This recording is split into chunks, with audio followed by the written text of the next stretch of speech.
Hello, everyone, and welcome to the Grid Talk podcast. And today we are here to review the 2024 Austrian Grand Prix Sprint Race, which was fantastic, wasn't it, everyone? It was so unbelievably amazing. I mean, I couldn't believe all the nothingness that was happening for the majority of that race. And it really does start to, question, are these sprint races a good idea? Because they have been rather dull this year. this year. Um, anyway, my name is Louis Edwards, and joining me today, I have fellow Grid Talk host Ruby Price Hello. and Owain Medford. Hello. And finally, we have F1 writer Jawad Yaqub. Hello.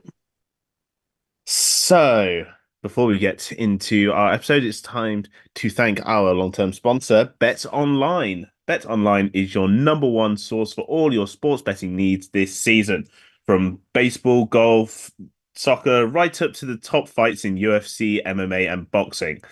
Every stat, every matchup, and even live odds and spreads while the games are being played.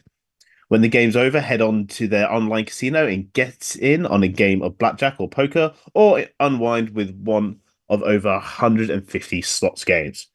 Head to the website today to get in on the action and use the promo code BELIEVE, that's BLEAV, for your 50% free bet credit on your first deposit of up to $250. Bet online. The game starts here. So, where do we start? Ruby, we've had this is the third sprint this season. And they have all been pretty terrible. And considering Austria has been a consistent sprint race throughout, well, since the sprint was started, the fact that we're now starting to get bad sprint races even in Austria, is this a sign of the markings are on the wall for sprint races? Yeah, I mean, when you think of sprint races, Austria is a track that certainly springs to mind as one that feels like it should work in the same way that, Monza, Italy, Monza's a good candidate because we all think about the speed, and Austria is basically three straights, which are all DRS straights connected by, twiddly corners. And it should, on paper, provide a perfect location for a sprint race. But what we saw last season with the Ferraris was that they were fighting each other too much, and the wind got away from them, and Verstappen went off ahead. And this time, a similar thing happened with the McLaren perspective. But um, what we're actually not seeing is drivers basically driving flat out for the whole time. Like we've had management, we're starting to see the teams trying to, manage their way through a sprint, which doesn't fit the bill of what the sprints were proposed as. It's supposed to be, a shorter, flat out competition, which is just not what we're seeing. And despite the fact that the teams are probably closer than ever now, you've still got your front runners, you've still got your rear gunners, but the teams are more closer than ever, and that should probably bring about the competitiveness. But we're just seeing cars following each other, and the sprints themselves, because they're in the middle of a race weekend, teams can't afford to have a big accident and have to rebuild the car. So, there's no risk and there's no reward either. So I'm not really sure where the sprints are going wrong, but so far they've I'd say the England Euro group stage matches have had more action in them than the sprints of 2024. That's a big statement. But Owain, we have, we've we've discussed many times on this podcast what to do about the sprint races. Is it, you know, give the teams, more engines, just for sprints, or is it maybe sprint tires, some stuff that, things that they can push on from lap one until whichever lap it finishes. Um, what can be done? What is there realistically that could be done, in your opinion, that could make these sprint races a little bit more interesting? Because right now they could really, they need a bit of oomph. I don't really know. I mean, we have to be careful because, if we say, I think the sprint engines is a sprint engines as an idea is a good idea. So that people can, pick their engine modes and things like that a bit more freely. Maybe even have open engine modes in the sprints. Make they're very different to a Grand Prix. If we treat them the same as a Grand Prix, then they're just going to be the opening stint of a Grand Prix. So I think maybe a sprint tire. And you could have that be, it doesn't even have to be a completely different compound. Let's not make more work for a Pirelli. Why don't we make it just not a random pick? Obviously, it has to be relatively safe, but make it just a different compound to the one that we're seeing in the race. We could even use that to spice up the race in some ways. In that, if we've got three different compounds, we could actually go four across the weekend that you have to available, and then we just pick one of those one of those four to maybe be the sprint the sprint tire. You could use that in qualifying, so you get four sets overall. Um, or maybe even not. Maybe we don't specify that, so you still get the sprint race being a bit different. I mean, unpredictability for the teams is typically how we get interesting races and people not being able to sort of manage the risk out of it like we're seeing. I mean, that's ultimately what the teams are trying to do. But again, I'll caution it by saying I think the sprint engines are a good idea. Like, so we can change those engine modes or something like that if you want to do that. Um, or maybe a Joker where you can change the engine modes in one race or something like that. But I don't want to go down the idea of, okay, let's make it so that the teams have are completely free to race, and then just specify that they have to have two sprint cars per team as well. I think that doesn't help the sustainability thing idea one bit. And obviously I'm not going to say that because that's going to drive teams off of the grid. That's ultimately just, I mean, as much as it's manufacturing cost, there's a whole bunch of other stuff of the problems that probably come with that I haven't even thought about. But yeah, I think maybe if we treat them a bit differently, we can, we saw that maybe with, I think the sort of most interesting race has probably been. I mean, it's probably helped by the fact that there was a championship around it. But Lewis Hamilton's charge through the field at Interlagos. But again, that was a driver out of position with with an engine that sort of wasn't necessarily sorry, with an engine that was able to be turned up to 11 because of where it was. So, but I think that's mostly it. We just have to treat them differently, and maybe find a way for the teams to have a little bit less data and sort of to have to choose maybe where they even specify like where they put their effort into. Yeah, it's a tricky one, and there's definitely been a lot of ideas thrown around by people within F1 and people outside of F1, and I think the fact that there are still so many voices going, well, we could do this to the sprint, we could do this and we could do this, probably isn't the greatest thing. But moving away from the issues with the sprint and that sort of thing, Jawad, we talk about the events that kind of made the race a bit delayed.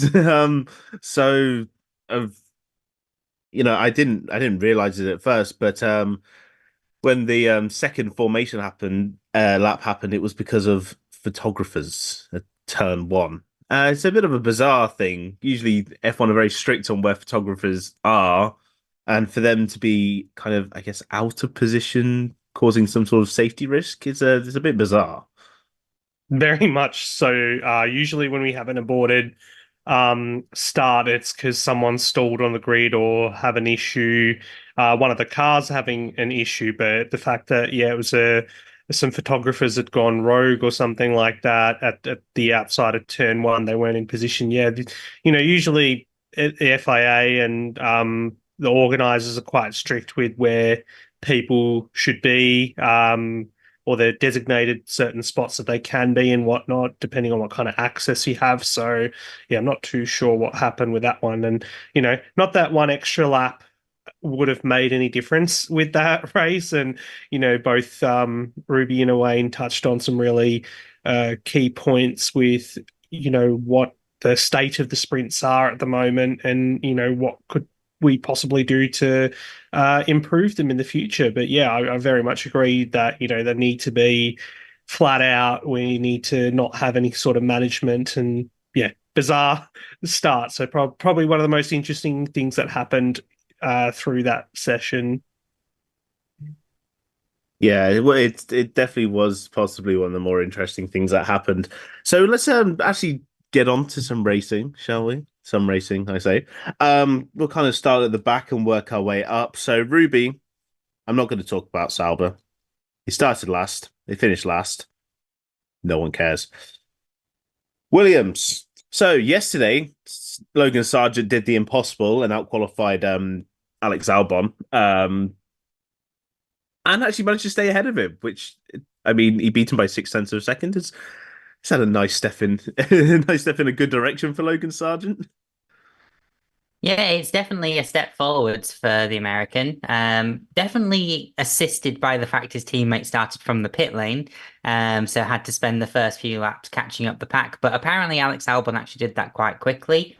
He was on the back of the field at some point during lap two, which that's a pretty quick catch up. But then I guess when you consider that it's the Saubers that he's catching, it's not as much of an impressive feat. But Williams themselves, like this is a track that is mostly suited towards them as a car. They are very generally considered to be quick in the straights and a bit slippery. So it's just kind of navigating that middle sector for them. And I feel like that's probably what's kept them, being P 17. No, I keep forgetting about Hulkenberg's penalty. P18 and P19. No, that's still not right. Where on earth are the two Williams? Because my stuff isn't updated. 17th and 18th. Thank you, Jawad. Yes, yeah, finishing where they did. Like, it's not always the best position for them. We want to see Williams higher up the grid, but Logan Sargent finishing ahead of his teammate, that will give him a little bit of confidence. It's not a points finish, but it is you know, it's a confidence boost, and I feel like that's something that Logan Sargent's needed because he's not had the greatest run of form in his career. Yeah, it's there's still that open Williams seat for next year. We can talk about I think we could talk about for days who might be taking it. I think it'd be a much more interesting conversation than this sprint. But yeah, there's still that seat open. I'm sure Logan Sargent will want to take it. But will he? We don't know. So Owain, we'll move on to Aston Martin. So Fernando Alonso P16, as Ruby mentioned, he did have that incident with Nico Hulkenberg that did send him down the order. But Lance Stroll, new contract, shock. Finished P10. He didn't have the best qualifying. Well, neither of the Aston Martins had good qualifyings yesterday, but not bad. P10. He's clearly got, Stroll is always able to bring some sort of race pace, get some good overtakes done in that Aston Martin, and he showed that once again today. Yeah, maybe it's the confidence of knowing that he has a safe seat, at least for the next couple of years, and I assume for the foreseeable. Yeah, it was fairly good. I mean, I can't see anything to sort of temper that with. Like, normally there's sort of something to go with it. Obviously, Alonso lost a number of places. It's slightly more disappointing for him. But by comparison, yeah, Stroll did a good race. If he continues that in the race, we could even see him not just getting a point, but a number of points. So, that's obviously good for him, and most notably, finishing ahead of the Alpines. I'm not sure if the Alpines had a slow getaway or anything like that. But I know, or maybe a little bit of fighting between them. But either way, the fact that he's managed to pass both of them.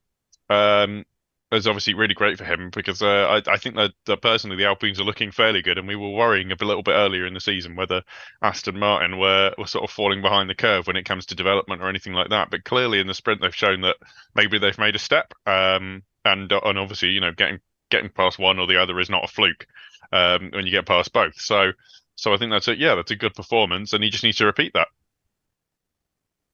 Of course, I think you do have to remember about Stroll is that he does have to qualify again before before the race tomorrow. So we'll see how he gets on. But yeah, if he can make the overtakes, he can make the moves like Jagger. He can he can maybe get some points in that Aston Martin tomorrow. Jawad, so we'll talk about your favorite team and driver, RB. Yuki Tsunoda, P13, Daniel Ricciardo, P15. Do you want another team? We can skip these if you want. I don't mind. We have to get through them, I guess. At least they're not Sauber, so yeah, what do you say about RB at the moment? Well, they brought some developments last time out, and obviously they haven't worked, and they're not working again here this weekend. Daniel Ricciardo, he's, as you say, my favorite driver, his career hanging on by a thread, it seemingly, if you want to read into the words of Dr. Helmut Marko earlier in the week, saying that Ricciardo is probably going to be done before Silverstone even, which would be pretty sad given that he's celebrating his 250th Grand Prix this weekend. But then again, you could argue as well that he's overstayed his welcome, and, the point of RB being a junior team is valid in that sense. And then you've got, Liam Lawson waiting in the wings. But, also the car, if it's rubbish, what else can you expect from them? Tsunoda was good enough for 13th. Ricciardo 15th. They did move forward from where they qualified, but unless they can unlock whatever has gone wrong with these upgrades, we're starting to see Alpine surprisingly with an upwards trajectory. I know that sounds very difficult to comprehend given their recent signing in management, but yeah, that could be a battle that could be interesting to watch play out, and we'll see with qualifying and the race as well later if Alpine can sustain that against RB. But yeah, definitely not great for Red Bull's sister team this weekend with their home race in Austria. So yeah, Ricciardo, it's looking like it's coming to an end, I'm afraid. Well, yeah. It's not looking great, and the RB has we've talked about all these upgrades, but weren't brilliant. I think Yuki did the most he could in quali when he wasn't spinning around, but the race wasn't particularly brilliant. So we'll move on to Haas Ruby. But wait, if you haven't already given us a 5-star review, make sure you do on Apple Podcasts or Spotify. And if you're one of the 72% of people who have not subscribed, make sure to rate check that subscribe. I don't know. Do something to that like button, but click it at the end of the day. And so you're notified every time we go live, like we are right now. Get involved in the chat. So Haas, Rubes. Haas. Kevin Magnussen, P9. We say unlucky to miss out on a point in the sprint. He was 7 seconds off Sergio Perez, so it seems rather unlikely that he would have got a point.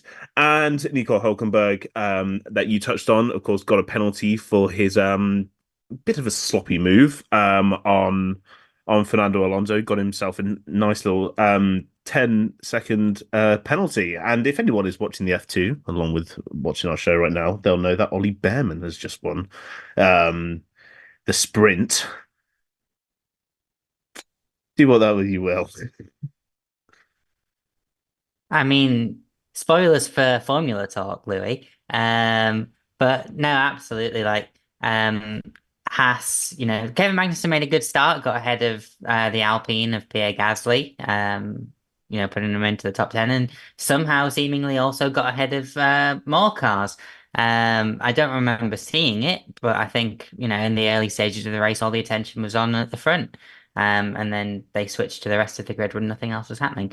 But we saw I say a reckless move, a but an over the edge move from Nico Hulkenberg on, Fernando Alonso, which cost both himself, a load of places because of this penalty that he's got, but also Fernando Alonso against Eric. Yeah, it pushed him off. Like there was nowhere for Fernando to go. Like it's a slam dunk penalty, and it's a move that we see in Austria quite a lot. It's a very common move in the lobbies of the F1 24 games. But that tends to get policed a lot more, like the FIA usually does. But this performance from Ollie Behrman seemingly seems to be putting him very much in contention for a seat, despite the fact that as someone who doesn't know too much about what's been going on in F2, I've heard he's having a bit of a troubled season in F2. So that brief stint earlier in the season at a race filling in for Carlos Sainz is absolutely giving him that seat, hopefully for 2025. But the question is that going to be alongside Magnussen, or is it going to be a completely brand new team for Haas? Yeah, exactly. And I should just mention we have been talking about classifications. The final classification for the race sprint has just come in, so that does put Nico Hulkenberg in P19 post penalties, promoting Bottas to P18. Well done, Bottas. So let's move on now to Alpine, Owain, and you kind of touched on them earlier. Alpine, they've been slowly getting there. They're certainly not the team that we saw at the start of the season. They're, fighting much more in that midfield now. But the French connections aren't working particularly brilliant. The Alpines were squabbling for much of that and possibly cost them a chance of getting Stroll in the end. Yeah, I think that's the issue. Unfortunately, they seem sort of. I mean, it's the story of last year as well. Alpine seem so evenly matched, but unfortunately, they don't. They seem sort of a little bit in no man's land on the grid. So, unfortunately, they end up squabbling. And it seems like a relationship which, despite the fact that one is leaving, Ocon seems to have something to prove, and as much as Gasly doesn't, he's still out of a contract. We talked about this in the preview. He's still out of a contract. So he needs to fight for everything, and you now have this scenario where both have something to prove, both want to get one over on each other, both want to show that they've still got it in them, and it does mean that they're not coming together so much, but being in the same places, very, very close to each other in the same places of the track at the same time. And as everyone knows in racing, if you're going through corners side by side, it typically costs you both time, because neither of you is on the correct line. For the 100% of the time. So you end up going backwards. I mean, they're lucky that they're fast enough to not, sort of go too far back because they lost sort of places to stroll and people like that. But for a team that started one inside the points on the grid and one just outside the points, in 8th and 9th, particularly with a Perez who, let's be honest, was not amazing, and one of the Ferraris behind them, that was a golden opportunity to pick up some points. Unfortunately, they've not done that. They've squabbled. They've been shuffled backwards at the start, and it means that a golden opportunity to at least you should be going forwards. Unfortunately, they are one of the as other people have gone forwards, they are the teams that have one of the teams that has gone backwards, and it means that they're out of the points, which is where you get the money from. And as much as there are a manufacturer team, so that's that there's not an issue of funding, but there is an issue of the fact that obviously Renault, as we know, are sort of looking at this project going, do we really need this anymore? And I think it's a slightly poor showing from them. Basically, that's all that is to say. It's a slightly poor showing from them in my opinion, and I think they need to do better. Fair enough. So let's now move into the top 14, where, let's face it, the interesting stuff actually happened. While Perez in P8 pretty poor, Jawad. The same can be said for his teammate Max Verstappen, who won the race, but it wasn't easy for the first four laps. When McLaren decided to have a charge, but Max Verstappen's move on Lando Norris won him that race because he could have easily fell behind and maybe not got back ahead, but it was an amazing move, brave at the inside of turn four, and say what you like about Verstappen, but at least it making interesting overtakes. Well, you can tell he's done plenty of it before, and that's what I think the difference is at the moment between him and the McLarens. McLaren may arguably have the fastest car, but I think just the kind of driver that Max is at the moment is that extra, percent that you need to stitch together a win. And, we could have easily seen perhaps a McLaren 1-2, but the way Max got in there, got the position back, and then started putting distance between himself and both the papaya cars at the end was like, well, people might complain about it. You might hear the Silverstone organizers say it's that's the reason for tickets not selling, but you have to really take your hat off to him as the reigning world champion, because this is why he is as good as he is at the moment. And thinking a lot about it, I know you'll discuss McLaren later, but thinking about where the situation that they're in at the moment, Red Bull, Verstappen, the combination, they're so used to winning. It's like Hamilton and Mercedes in their dominant years, is that, they've got that execution down pat. And Verstappen, you give him a little sniff and he's going to basically take it and run, and that's race over. And we've seen that. We saw that in Barcelona, saw that in Canada as well. So wins that possibly would have gone to someone else, it's because they have the winning formula. They go when there's a sniff, they know how to shut the door, so they're ruthless. And yeah, you got to take your hat off to Max. And I think the stats now, he's won 66% of all the sprint races we've had. I think we've had 14 or 15, something like that. So it is a great margin. And to be honest, every time I think of the Austrian Grand Prix, and the COVID years didn't help this when we had the Styrian Grand Prix as well, is you just see pictures of Max winning. It's a circuit that he's quite dominant at. Talking about his teammate though, 17 and a half seconds off the lead. Come on, mate. Like, I was one of the people who were like, oh, surely he's going to gracefully retire at the end of this season and we'll have someone else put in that seat. But, of course, the safe option for Red Bull was to put him on for another year or two. Who knows what the deal with the contract is. But if this is going to happen, I don't feel like we're going to see him even make it halfway through that contract, because we know how ruthless Red Bull can be. And while the Constructor Championship points don't look like they're under threat at the moment, they've got 89 points. They're clear of McLaren, who are still third, and then you've got Ferrari in between there. The minute that gap begins to shrink is when I'm sure Christian Horner and co will be sweating and sweating hard, because it looks pretty alarming. And he had a pretty lonely race, did Checo. Didn't make any sort of impact. He actually lost a position. He was seventh on the grid and ended up losing a spot to Charles Leclerc. So it is very disappointing for a driver that, last year got gaslit into thinking he could win the world championship earlier on, king of the streets and all that sort of jazz that go with it.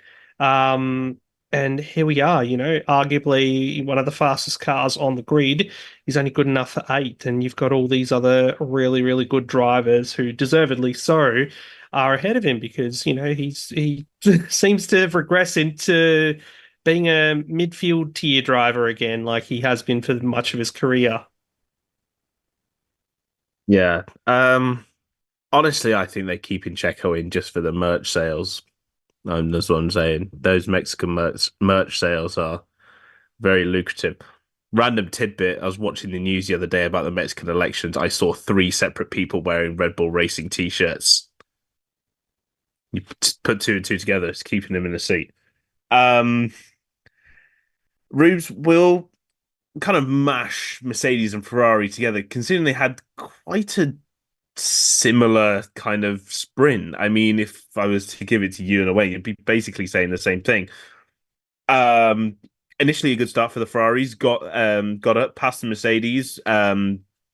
Great job, but then the difference in pace kind of shone through, and Russell was able to secure fourth, Sainz fifth, Hamilton sixth, and then Charles Leclerc getting above Checo for seventh. I mean, it's a very close battle between Ferrari and Mercedes this weekend, and I would expect it to continue. How do you see it playing out for the rest of the weekend with qualifying later and then the race tomorrow? I think considering the messy qualifying that both Lewis Hamilton and Charles Leclerc had, like we could see so much more of this throughout the rest of the weekend. Because as you said, yeah, absolutely, the Ferraris and the Mercedes are very closely matched. We saw in many of the coverage shots of the sprint race today, the 4 of them were all in the same picture even when, they were slightly separated a bit more, they were still all line astern, Mercedes, Ferrari, or Ferrari, Mercedes, Ferrari. Um, but Carlos Sainz will be ruining the fact that he was having to rebalance his brakes because that's apparently when George Russell got past him, according to some insight from Bernie Collins. Having to readjust your brakes, costing you a position that you took the opportunity to claim around the outside of a synonymous corner for Mercedes. Particularly Lewis Hamilton has had many an incident around turn 4. But I think, like I say, I think they'll be ruining the missed point. But Charles Leclerc, maybe if he can actually use the space of his grid box rather than being, about a few centimeters out of it, actually be a little bit further up the grid, you might make an even better start than the 3 positions you made up in the opening laps. And then, yeah, I just think what we're probably going to see tomorrow, depending on how qualifying goes, is Mercedes ahead of Ferrari because they do seem to have that better long run pace from, granted, the minimal running we saw in FP1. But yeah, I think as long as they can actually make the moves and keep it clean, it'll probably be Mercedes, Ferrari. Fair enough. And then away we'll wrap up with McLaren. So Lando Norris did get the best of start. Oscar Piastri definitely got a better start initially, but Norris was able to keep the position into turn 1. Norris then spent a few laps behind Max, just shape him up, went for the move, got re-overtaken by Max, lost the position to Piastri, and that was basically race over for McLaren. So my question is to you, should McLaren maybe have let Norris past, or was it just that Max was too quick and Piastri and Norris both didn't have the pace to beat him today? I think they should have done. Like, if you just take that question at face value, yeah. I think Norris should have been let past. He very clearly had the pace. You give Oscar 1 or 2 laps, because we saw, once Norris was in the slipstream of Verstappen, particularly with DRS, he was doing very well. But you've noticed that, Piastri was losing half a tenth to a tenth a lap, maybe 2. I was honestly just pushing back Norris. Before that, I think it was I think Norris probably he seemed slightly more in tune with the car, slightly better pace. And I think Piastri was probably hanging on owing to the fact that he was obviously in the slipstream, and I think maybe in those early laps it looked like he was hanging on because he had maybe better tyres, or was using his tyres maybe more to stay with the leading two. After that, I think it sort of exposed the problems where Piastri would probably use his tyres more from being in two doses of dirty air. And after that, once he got past, then Norris sort of, for whatever reason, couldn't get past. Maybe it's the fact that he's, behind his teammate or whatever. Can't send as risky moves. I think the biggest issue for Norris, really, I wouldn't say it was brought entirely on himself, but I think the fact that he sent the car in at turn 3 rather than waiting until turn 4, which I think turn 4 is probably the place that would have been better to do it. You get in front there. By going, you have to go deep down the inside there. It didn't work around the outside, and then back Max up through the faster corners in the middle sector of the lap. He didn't do that, and he didn't just defend the inside hard enough. So he'll live and learn. And an absolutely incredible move. Let's not take away from that. It was an absolutely brilliant move from Max to send it down the inside with no DRS. I mean, obviously it's a fairly fast car in in a straight line, obviously. Fairly fast move in a straight line, yeah. But sorry, I lost my train of thought there. But yeah, he managed to get past and he stayed there. I mean, Ruby said that it was a fairly good move from Piastri. He was on the outside, and it's relatively easy to. Well, around the outside is probably where the grip is, particularly early in the race. So obviously, I think sort of. That's how he got around the outside. He just was able to carry the momentum a bit better for Piastri, and that's ultimately what did Norris in, basically. Yeah. Otherwise, it's a great move from Verstappen that's kept him the win, and it's sort of the move of a champion, I've called it. Yeah, it was an incredible move. We spoke about it earlier with Jawad. It was an incredible move, and I think we definitely should not take away away from that. So that's the end. We finally got through it. Ironically, this podcast managed to last longer than the sprint. I don't know how we've done that, so kudos. So let's do team of the sprint. So which team do you think did the best? Let's start with you, Jawad. Well, I'm slightly biased because I'm wearing it on my t-shirt, but yeah, McLaren, because they did end up scoring the most points in the sprint with second and third. So again, great job from them being at the pointy end, and especially in this triple header to come out of there with a big haul of points is going to be quite good. But like I said earlier, I think questions will be asked if they let a few more wins or opportunities for wins go with poor execution. So we can celebrate seconds and thirds for only so much. We're going to have to start expecting some wins soon. Yeah, it is very true. And Ruby? I think it's obviously Alpine, Louis. They made up so much ground. No, I've got to agree with Jawad. McLaren, whilst I don't think they maximised what they could have gotten out of the weekend. I think they maximised the circumstances after the result of not being able to keep Max behind when they made the move. So, yeah, P2, P3. We want more from them, but I think it's the best that they could get today. And Owain. Normally I like to sort of give it another option, but the closest I can get for a team that went actually managed to go forward in any meaningful way, guys, it's Aston Martin. But I don't really. That's only one half of them. The rest of them have been fairly middling, unfortunately, or have gone backwards. So yeah, and the top six didn't change. So I think you have to give it to McLaren. I mean, I think they didn't necessarily manage it the best, but yeah, of all the teams there, yeah, it it has to be McLaren. Yeah, I am in very much in agreement.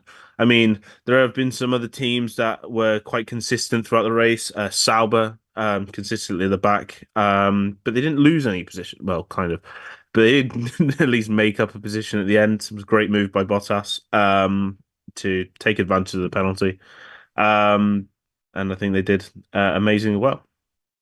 So we'll wrap it up there. So thank you so much for listening. We will, of course, be back live on YouTube for the race tomorrow. Of course, qualifying is just moments away. So unless you've already watched qualifying, you're listening to this in the future and you already know, then. Oh, sure, it was great. So Grid Talk, as always, is available on YouTube. We live stream all of our sprint reviews and our race reviews, so you can come check it out, leave comments in the chat. We are, as hosts, we're always in chat. We're replying to your comments that you make. So come along. It's a great opportunity for you to ask us questions. And of course, you'll get notified when you subscribe as soon as we go live, so you will never miss a moment. We are available also on Amazon Fire, Spotify, Apple Music, Verbal, and Pocket Cast. Just search for the Formula One Grid Talk podcast for our back catalogue of hundreds and hundreds of shows if you're really starved for something to listen to between now and qualifying or now and the race.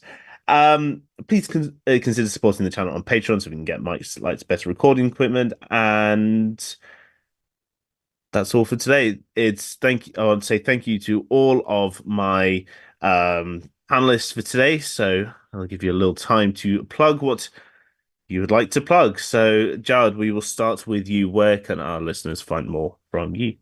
Yeah, so these days I'm just writing articles for a website called theraw.com.au. So I do F1 and V8 supercars content and live blogs for all the F1 races. So you can catch my live blog for the Austrian Grand Prix tomorrow evening here, but daytime over there for you guys. So yeah, go check that out. And thanks again for having me on this one. No worries, Ruby. Yeah, I'm gonna plug my own YouTube channel at Ruby Price. It's also where you can find my other podcast, Fresh from the Scene, which has got a new episode coming out very, very soon with a fun guest. And Owain. I don't have personally anything to plug, but after maybe just glancing down at it over here on the just to the side. If you'd like to hear about this much more interesting sprint that was just had in F2, then why don't you go and listen to Formula Talk? It's available in all the same places that you get the Grid Talk podcast. It's hosted by the very lovely Sophia Richmond, who's also part of the Grid Talk team, and you can listen to find out everything about the feeder series to Formula One over there. And if you want to follow Grid Talk, it's super simple. It's just at Grid Talk UK. That's on all platforms, even our YouTube channel. So it's really easy to find. So if you want to follow us on Instagram, follow us on Threads. I don't think we really post on X, but sure, give us a follow. Yeah, you can just find us at Grid Talk UK. So that is all from us. We will be back, as I said, tomorrow for the race. Let's hope it's better than the sprint. So thank you very much for listening to the Grid Talk podcast presented by Bets Online. Goodbye.